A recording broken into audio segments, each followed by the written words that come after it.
మెదక్ జిల్లా మనోహరాబాద్ మండలం రంగాయపల్లి గ్రామంలోని ఎంఎస్ అగర్వాల్ స్టీల్ పరిశ్రమను శనివారం మాజీ ఎఫ్డీసీ చైర్మన్ వంటేరు ప్రతాప్ రెడ్డి పరిశీలించారు. కంపెనీ నుంచి కలుషితమైన నీరును గ్రామం చింతల చెరువులో వదులుతున్న కలుషిత నీరును పరిశ్రమ గోడ వద్ద పరిశీలించారు. దాంతో చెరువులో నీరు మొత్తం కలుషితమై గ్రౌండ్ వాటర్ కలుషితమై బోరు వాటర్ మొత్తం కలుషితం కావడం, పంటలు పండకపోవడం, గేదెలు బర్రెలు ఆవులకు అనారోగ్య సమస్యలు, గ్రామస్తులకు దురదలు, కంటి సమస్యలు, గర్భవతులకు అనారోగ్య సమస్యలు, చిన్నపిల్లలకు శబ్ద కాలుష్యంతో చెవులు వినపడకపోవడం, జ్ఞాపక శక్తి తగ్గి పిల్లల చదువులు తగ్గిపోతున్నాయన్నారు. ఇలా చెప్పుకుంటూ పోతే చాలా సమస్యలు రెండు గ్రామాల ప్రజలకు తీవ్రంగా ఉన్నాయన్నారు. ఎంఎస్ అగర్వాల్ యాజమాన్యం గమనించి కంపెనీ ప్రొడక్షన్ సామర్థ్యం పెంచొద్దని, తక్షణమే కంపెనీ ఇక్కడి నుంచి తీసివేయాలని ప్రభుత్వాన్ని, పరిశ్రమ యాజమాన్యాన్ని రెండు గ్రామాల ప్రజలు డిమాండ్ చేస్తున్నారు. ఈ కార్యక్రమంలో బీఆర్ఎస్ మండల అధ్యక్షుడు శేఖర్ గౌడ్, వివిధ గ్రామాల సర్పంచులు పాలాట సర్పంచ్ సాయి కుమార్, పరికిబండ సర్పంచ్ లక్ష్మణ్ సింగ్, నాగభూషణం, పంజాబ్ భిక్షపతి, పోల అర్జున్, శేఖర్, మహబూబ్ రెడ్డి, గ్రామస్తులు, బీఆర్ఎస్ నాయకులు పాల్గొన్నారు.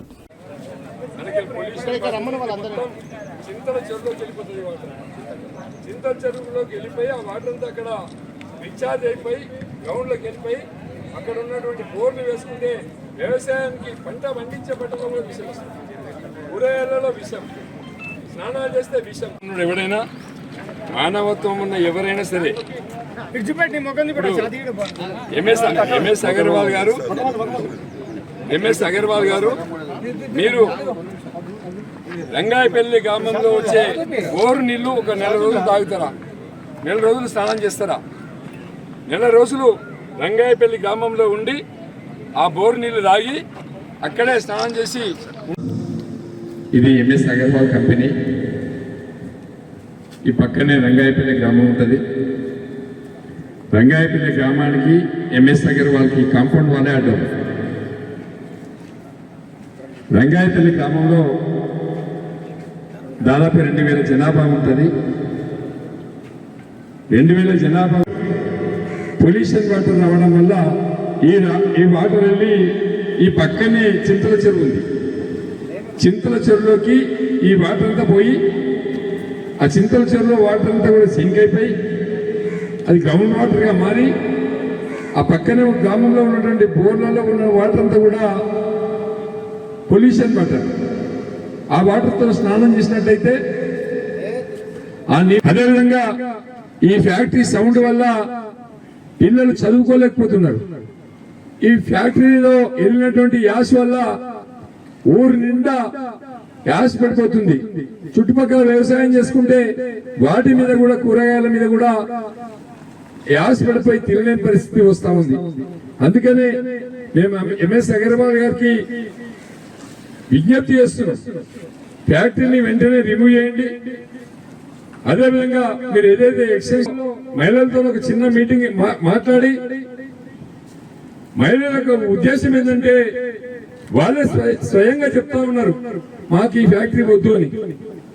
అందరినీ గ్రామంలో ఉన్న ప్రతి ఇంటి నుంచి ఒక మహిళ బయలుదేరి కలెక్టర్ గారి దగ్గరికి వెళ్ళి, కలెక్టర్ గారిని మొన్న ఏదైతే ఈ ప్రాంతంలో రైతులు చాలా నష్టపోతున్నారు, మహిళలు ఆరోగ్యపరంగా నష్టపోతున్నారు, విద్యార్థులు ఎడ్యుకేషన్ పరంగా నష్టపోతున్నారు, యువకులు నిరుద్యోగులుగా మిగిలిపోయారు. ఈ ఫ్యాక్టరీలో 1500 మంది పనిచేస్తారు, కానీ ఒక్కరు కూడా లోకల్ వాళ్ళు లేరు. ఒక్కరు కూడా చెట్ల గౌరవమో రంగాయపల్లికి సంబంధించిన వాళ్ళు ఎవరు లేరు. అంతా బీహార్ వాళ్ళు చేస్తే కనీసం వాళ్ళు రెగ్యులరైజ్ కూడా చేస్తలేరు. కూలీ డబ్బులు ఇచ్చి పంపిస్తున్నారు. 2006 నుండి ఇప్పటి వరకు కొన్ని వందల మంది ఇందులో చనిపోయారు. వాళ్ళకు ఇన్సూరెన్స్ లేదు, వాళ్ళకు ఎక్స్గ్రేషియా లేదు, రిటైర్మెంట్ లేదు. వాడుకోవాలి, వదిలిపెట్టాలి ఎంఎస్ అగర్వాల్ కంపెనీ యొక్క లక్ష్యం. యువతను వాడుకుంటుండ్రు. జిఎస్టీ స్క్రాప్ ఐరన్ తీసుకొచ్చి మెల్ట్ చేసి స్టీల్ గా మార్చి జిఎస్టీ లేకుండా ఉండదు. మీకు వారం 10 రోజులు గడువిస్తున్నాం. ఈ గడువు లోపల ఫ్యాక్టరీలో పెట్టినటువంటి కేసులన్నీ కూడా ఎత్తివేయాలని చెప్పేసి, మీరు విత్డ్రా చేసుకోవాలని చెప్పేసి మేము ఎంఎస్ అగర్వాల్ గారికి విజ్ఞప్తి చేస్తూ, మరి రేపు రంగాయపల్లికి పొద్దున 8 గంటలకు రంగాయపల్లి గ్రామానికి రావడానికి వస్తాం. మరి